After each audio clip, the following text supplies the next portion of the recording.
क्रांती news, आवाज सर्वसामान्यांचा।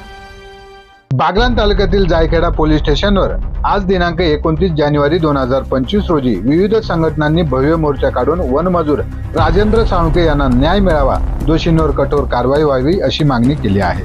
26 जानेवारी रोजी साळुंखे यांनी ताराबाद वन परिक्षेत्र अधिकारी कार्यालयाच्या आवारात आत्मदहनाचा प्रयत्न केला होता।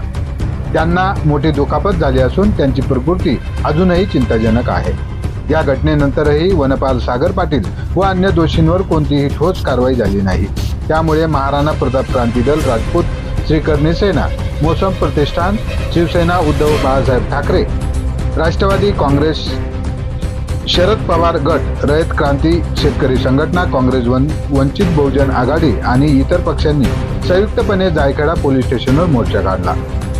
मोर्चाची सुरुवात नामपूर ताराबाद रस्त्यावरून पोलीस स्टेशनच्या प्रवेशद्वारापर्यंत झाली। आंदोलनकर्त्यांनी सागर पाटील मुर्दाबाद, सागर पाटीलला अटक झालीच पाहिजे, राजेंद्र साळुंखे यांना न्याय मिळालाच पाहिजे अशा जोरदार घोषणा दिल्या।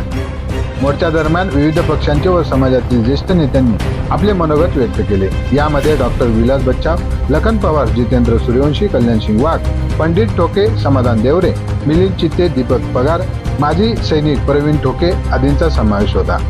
वनपाल सागर पाटील यांच्यावर आत्महत्येस प्रवृत्त केल्याचा गुन्हा दाखल करण्यात यावा। वन विभागातील भ्रष्टाचाराची निष्पक्ष चौकशी करण्यात यावी। राजेंद्र साळुंखे यांना झालेल्या अन्यायाची भरपाई मिळावी। शिवाजी सहाने यांच्या अध्यक्षतेखाली गठीत चौकशी समिती आज संशयास्पद वाटत असल्याने ती नव्याने गठीत करण्यात यावी अशा मागण्या करण्यात आल्या। साळुंखे यांनी आत्मदहनाच्या आधी मी 26 जानेवारी रोजी आत्मदहन करणार आहे असे स्पष्ट उल्लेख असलेले लेखी निवेदन दिले होते। मात्र संबंधित अधिकाऱ्यांनी त्याकडे दुर्लक्ष केल्याचा आरोप यावेळी करण्यात आला आहे। साळुंखे यांना मानसिक व शारीरिक त्रास देणाऱ्या सागर पाटील याला अद्याप अटक झालेली नाही। मोर्चाच्या अखेरीस आंदोलनकर्त्यांनी लेखी निवेदन पोलीस प्रशासनाला सादर केले आहे, ज्यावर शेकडो नागरिकांच्या स्वाक्षऱ्या होत्या। या संदर्भात 30 जानेवारी रोजी मनमाडचे पोलीस निरीक्षक कारे यांनी पीडित साळुंखे यांच्या निकटवर्तीयांसोबत बैठक घेतली। साळुंखे यांनी आतापर्यंत दिलेल्या तक्रारी व अर्जाची योग्य चौकशी करण्यात येईल। कायदेशीर प्रक्रियेनुसार दोषींवर कारवाई केली जाईल। यासाठी 8 दिवसांची मुदत देण्यात आली आहे। मोर्चा दरम्यान कायदा व सुव्यवस्था कायम राखण्यासाठी जायखेडा पोलीस प्रशासनाने मोठा बंदोबस्त तैनात केला होता। या संपूर्ण प्रकरणावर लोकांच्या भावना तीव्र असून दोषींवर कारवाई न झाल्यास आणखी तीव्र आंदोलन छेडले जाईल असा इशारा यावेळी देण्यात आला आहे। महाराष्ट्र क्रांती न्यूज साठी मुख्य संपादक प्रकाश बागुल, सटाणा। सगळ्याला अटक झालीच पाहिजे।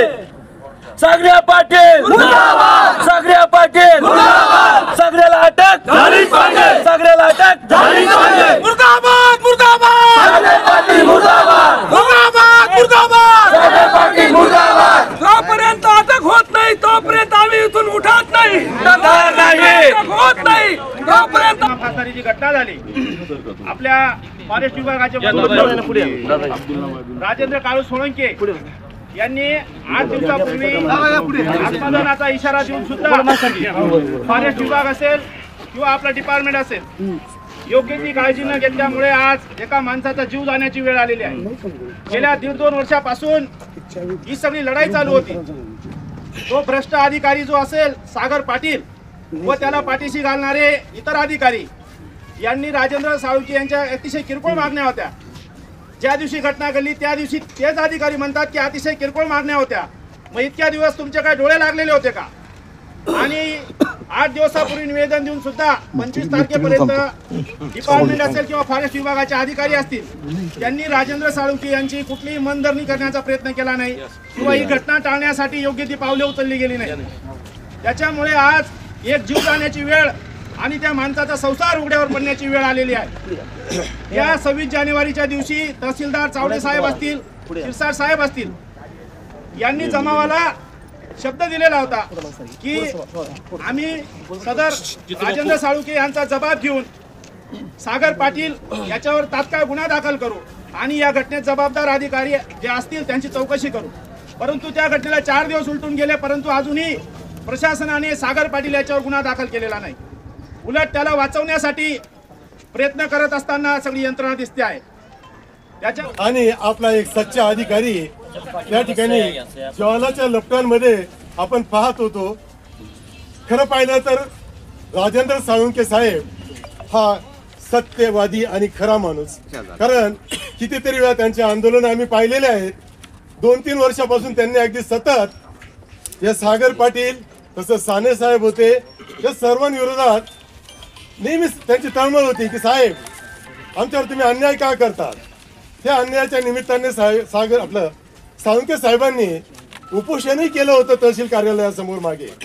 तेव्हा साने साहेब असताना त्यांना आश्वासन दिलं होतं की तुमचं जे म्हणणं आहे ते आम्ही मान्य करतो आणि एक चौकशी नियुक्त करतो. चौकशीही झाली नाही आणि कुठला निर्णय पण आला नाही. खरं पाहिलं तर या माणसाचा एवढा राग या डिपार्टमेंटने का करावा, या सागर पाटीलने का करावा, तर याचं खरं कारण तो सच्चा होता. कुठेही काही गलत होत असेल, कुठे मुरुम वाहून नेला जात असेल, दगड काढले जात असतील तर साहेब त्वरित त्याच्यावरती कार्यवाहीसाठी मागणी करत असत. त्यामुळे त्या डिपार्टमेंटच्या डोक्यात साळुंखे साहेब खूपच होते आणि त्यांच्याकडे नेहमी एक शत्रू भावनेनेच या लोकांनी पाहिलं. दिनांक 26 जानेवारी 2025 रोजी जे वनमजूर आहेत राजेंद्र काळू सोळुंखे या वनरक्षक आहेत यांनी जे आत्मदहनाचा म्हणजे आत्महत्येचा प्रयत्न आत्मदहन करून केलेला आहे त्या अनुषंगाने गुन्हा दाखल व्हावा या मागणीकरिता श्री राष्ट्रीय राजपूत करणी सेना व इतर सर्व संघटनेचे सभासद सदस्य व त्यांचे समाज बांधव या ठिकाणी पोलीस स्टेशनला आले होते.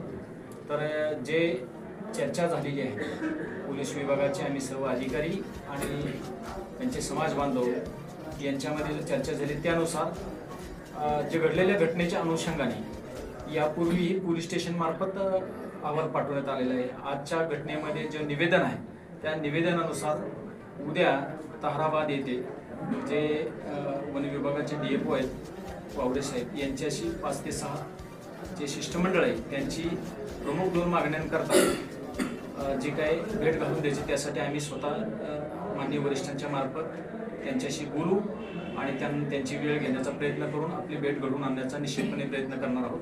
त्याच्यामध्ये कुटुंबाचं त्या वेलफेअर आणि त्यासोबतच त्यांनी जे काही यापूर्वी दिलेले सर्व काही अर्ज तक्रारी आहेत त्याबाबत काय कारवाई केली हे त्यांना जाणून घ्यायचं आहे. या संदर्भात या 2 प्रमुख मागण्यांकरता त्या शिष्टमंडळाची भेट घालून देण्याकरता आम्ही प्रयत्न करणार आहोत. दुसरं असं की त्यांच्याशी जेव्हा फोनवर बोलणं झालं तेव्हा त्यांनी सांगितलेलं असं आहे की त्यांचा जो चौकशी अहवाल आहे तो प्राप्त होताच ते त्यांच्या वरिष्ठांना हेड ऑफिसला पाठवून जे नियमानुसार जे काही उचित असेल ते कारवाई त्यांच्यावरती जे त्याअंतर्गत आहे ते कारवाई करणार आहेत.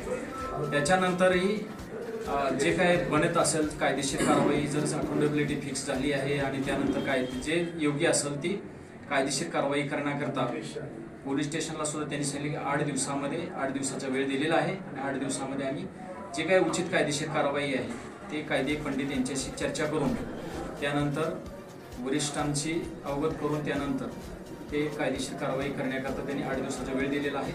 आणि आज सुद्धा जे काही मागण्या आहेत त्या मागण्याच्या अनुषंगाने पुरवणी चौकशी अहवाल माननीय पोलीस अधीक्षक कार्यालयामार्फत संबंधित विभागाला आणि माननीय जिल्हाधिकारी महोदय कार्यालयास आम्ही पाठवित आहोत.